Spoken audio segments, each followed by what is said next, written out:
How's it going?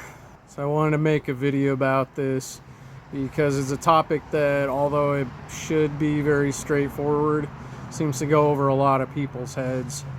It's about the misuse of words and how misusing words and allowing that to become normalized is falling for yet another form of social engineering.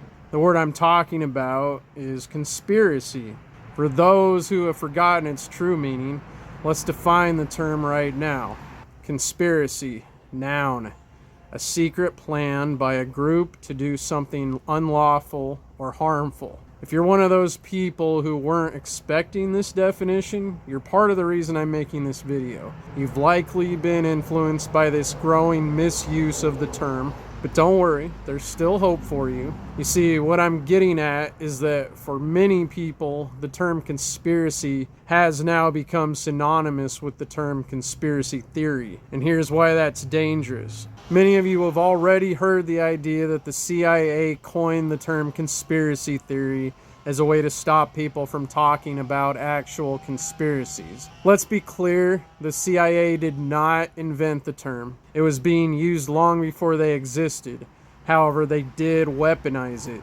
See, it's also important for us to get our facts straight when speaking on these topics if we want to be taken seriously. So think about that for a minute. The term conspiracy theory, i.e. a theory about a possible conspiracy, was used as a way to discourage people from discussing topics involving actual conspiracies, as a way of protecting those who might be implicated. And today, more and more people, when they are thinking of the term conspiracy theory, and this is usually pseudo-skeptics and deniers, are simply using the word conspiracy in its place.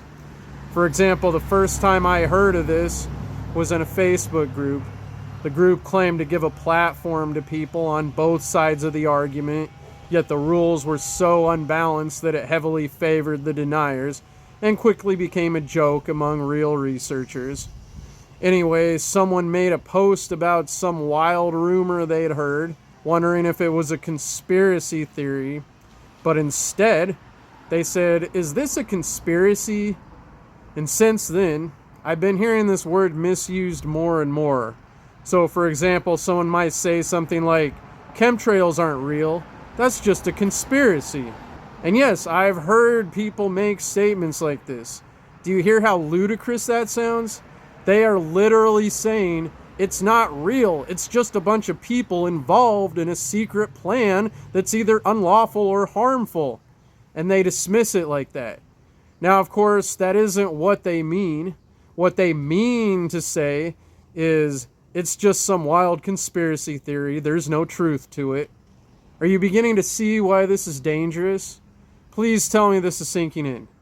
Because I've had people who do research actual conspiracies make all kinds of arguments like, they aren't theories though, they're facts. They should be called conspiracies. Not when the person using the word means conspiracy theory. What you're doing right now is you're diminishing the power of the word. You see, if you could prove without a doubt that many of these conspiracy theories are actually true, and that they are, in fact, actual conspiracies, these pseudo-skeptics and deniers might take notice. Maybe. You see, the word conspiracy is a powerful word, to the point where someone can even get charged with it in court. Right now, many of us are struggling to prove to others that certain theories are real-life conspiracies. But what's happening now is that many people, as soon as they hear the word conspiracy, now automatically think conspiracy theory and dismiss it as mere speculation.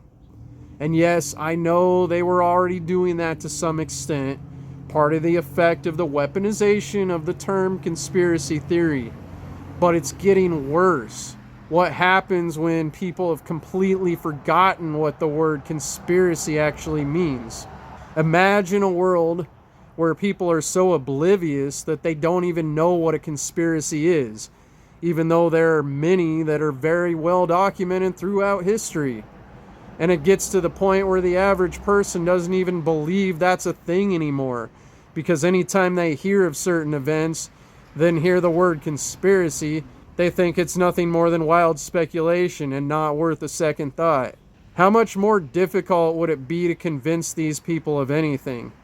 You think it's hard now just getting people to ask questions? You ain't seen nothing yet. Now, I would argue this is by design. But since I can't prove it, you could say it's just a conspiracy theory. So I hope you can now understand why it's so important that we preserve the true meaning of this word. And if you hear someone say conspiracy when they obviously mean conspiracy theory, ask them to clarify. Did you mean conspiracy theory? You might be surprised when they ask you, what's the difference? Well, this is a perfect time to explain to them the difference. Who knows? They may actually learn something, or, at the very least, be the slightest bit curious. And this is how seeds are planted. Until the next time, take care.